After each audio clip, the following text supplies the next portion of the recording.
ماں باپ کے 3 عمل اپنی اولاد کی زندگی خطرے میں ڈالتے ہیں۔ حضرت علی رضی اللہ تعالیٰ عنہ سے ایک عورت نے پوچھا، کیا ایسے بھی میرے کوئی عمل ہو سکتے ہیں جو میری اولاد کے لیے خطرے کا باعث بن سکتے ہوں؟ تو حضرت علی رضی اللہ تعالیٰ عنہ نے فرمایا کہ ماں باپ کے 3 ایسے کام جو کہ اولاد کو موت کے منہ تک لے جاتے ہیں، وہ 3 عمل یہ ہیں: بسم اللہ الرحمن الرحیم۔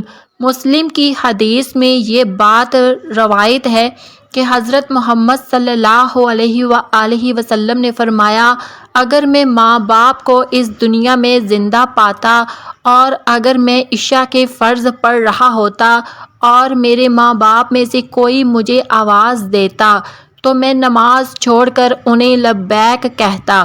ایک دفعہ حضرت علی رضی اللہ تعالیٰ عنہ اپنے حجرے میں موجود تھے کہ ایک بوڑھی عورت آئی اور عرض کرنے لگی کہ اے امیر المومنین، میری 2 ہی اولادیں ہیں، ایک بیٹا اور دوسری بیٹی۔ وہ دونوں ہی نافرمان ہیں اور وہ دونوں اکثر بیمار رہتے ہیں۔ میری بیٹی کا رشتہ لینے کے لیے کوئی تیار نہیں اور بیٹے کو کوئی رشتہ دینے کے لیے تیار نہیں۔ میں ایسا کون سا عمل کروں جس سے ان کی زندگی میں برکت آئے اور وہ عمل انہیں نفع دے اور وہ میری نافرمانی بھی نہ کرے؟ میں ایسا کون سا کام کروں؟ کیونکہ وہ دونوں نافرمان ہیں، میرا کہا نہیں مانتے، میرا بیٹا شراب اور دیگر گناہ بھی کرتا ہے، وہ دونوں دین اسلام سے مطابقت نہیں رکھتے۔ اے امیر المومنین، مجھے کوئی ایسا عمل بتائیں جس سے وہ دونوں راہ راست پر آ جائیں، دونوں کے رشتے بھی ہو جائیں، وہ فرما بردار بن جائیں اور دونوں صحت مند بھی ہو جائیں۔ حضرت علی رضی اللہ تعالیٰ عنہ نے اس عورت سے فرمایا کہ ماں باپ کے 5 ایسے گناہ جن کی سزا اولاد کو بھی ملتی ہے، وہ 5 عمل ایسے ہیں جس سے اولاد کا تعلق جڑ جاتا ہے۔ حضرت علی رضی اللہ تعالیٰ عنہ نے فرمایا، اگر ماں باپ یہ عمل کرتے ہیں تو ان کے عملوں کی وجہ سے اولاد بھی اس جرم میں شریک کر دی جاتی ہے۔ اس خاتون نے پوچھا، وہ 5 عمل کون سے ہیں؟ حضرت علی رضی اللہ تعالیٰ عنہ نے فرمایا، وہ 5 عمل یہ ہے: نمبر 1، جس گھر میں والدین قرآن مجید کو سمجھنے کے باوجود بھی اس کی تلاوت نہ کرے تو ایسے والدین کو اللہ کے عذاب کے مستحق ہی ہوتے ہیں، لیکن اس کی سزا ان کی اولاد کو بھی ملتی ہے۔ ایسے والدین کی اولاد نافرمان بے حیا ہو جاتی ہے۔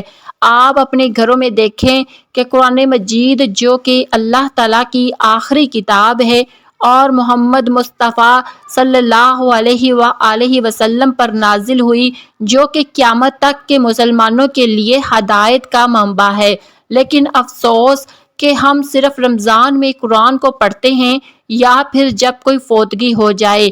قرآن مجید ہمارے گھروں میں موجود ہوتا ہے اور اس پر دھول جم جاتی ہے۔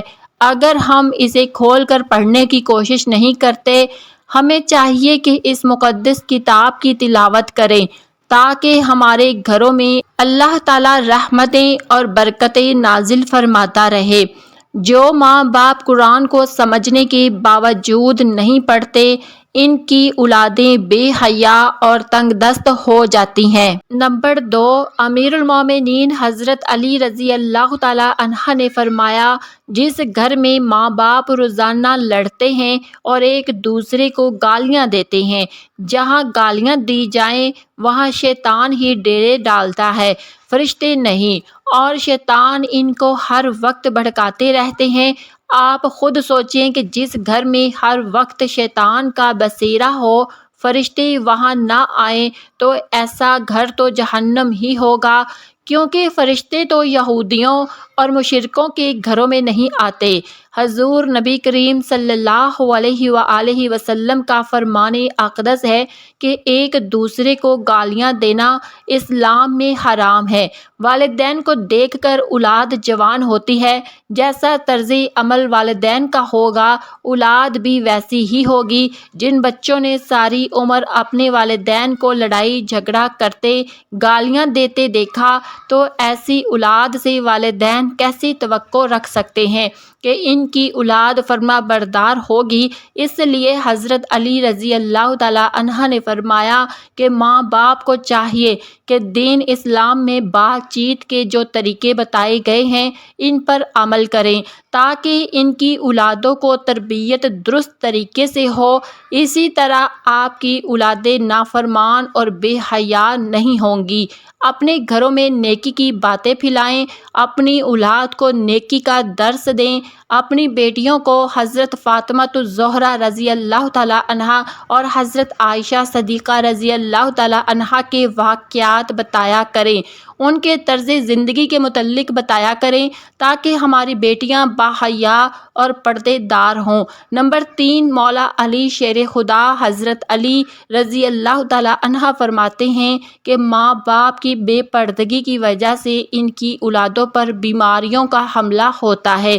حدیث صحیح بخاری میں حضرت ابو ہریرہ رضی اللہ تعالیٰ عنہ سے روایت ہے کہ نبی کریم صلی اللہ علیہ وسلم نے فرمایا کہ پردہ عورت پر واجب ہے جبکہ بے پردہ عورت پر جہنم واجب ہے۔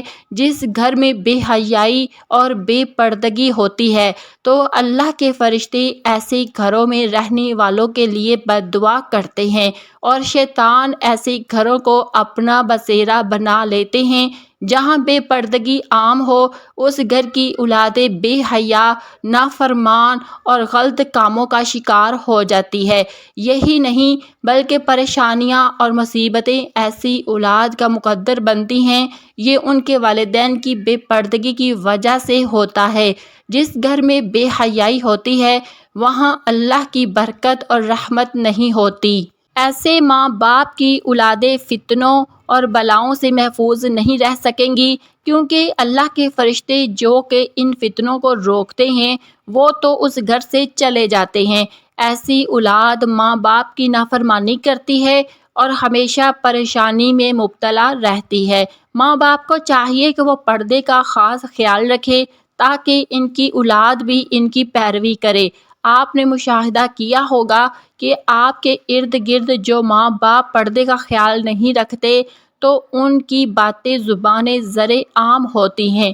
اکثر عورتیں یہ کہتی ہوئی دکھائی دیتی ہیں کہ پردہ دل کا ہونا چاہیے، تو ایسی عورتوں کو اللہ کے غضب سے ڈرنا چاہیے کہ کیا ان کا دل حضرت فاطمہ الزہرا رضی اللہ تعالیٰ عنہا اور حضرت عائشہ صدیقہ رضی اللہ تعالیٰ عنہا کے دل سے زیادہ پاک ہے؟ اگر ان کے لیے پردے کا حکم تھا تو آج کی خواتین اپنے آپ کو کس جگہ پر دیکھتی ہیں؟ ناظرین، اپنی بیٹیوں کو حضرت فاطمہ رضی اللہ تعالیٰ عنہا کے واقعات بتائیں اور انہیں بتائیں کہ ان کی رول ماڈل کون ہونی چاہیے۔ آپ کو حضرت فاطمہ الزہرا رضی اللہ تعالیٰ عنہا کا ایک واقعہ سناتے ہیں۔ شادی کے بعد نبی کریم صلی اللہ علیہ وآلہ وسلم حضرت فاطمہ کو گھر لے کر جا رہے تھے کہ راستے میں ایک نابینا صحابی بیٹھے ہوئے تھے۔ آپ رضی اللہ تعالیٰ عنہ نے اپنے چہرے کو ڈھانپ لیا۔ نبی کریم صلی اللہ علیہ وسلم نے کہا، بیٹی فاطمہ، یہ صحابی تو نابینا ہے، آپ نے کیوں چہرہ ڈھانپ لیا؟ تو حضرت فاطمہ رضی اللہ تعالیٰ عنہا نے کہا کہ بابا جان، مجھے غیر محرم سے پردے کا حکم دیا گیا ہے، نہ کہ ان افراد سے جن کو نظر آتا ہے۔